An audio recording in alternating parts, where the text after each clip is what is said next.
Hi everyone, I'm Robin Cole, and today I wanted to take some time to talk about the physical aspects of getting set up for success when you sit down to draw, or stand up to draw if you're working at an easel. I personally love to sit at this little drawing horse. We'll talk about everything from how to sharpen your pencil properly, to how to hold it in a way that really opens up all the joints of your hand and your wrist and your arm for use.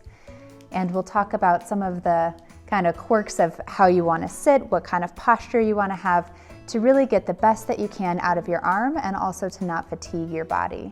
We're really looking to set all the variables in place for an easy, free-flowing conversation between your tool, your surface, your eye, and your mind. And you don't want to get hung up on any one of those things. So let's get started.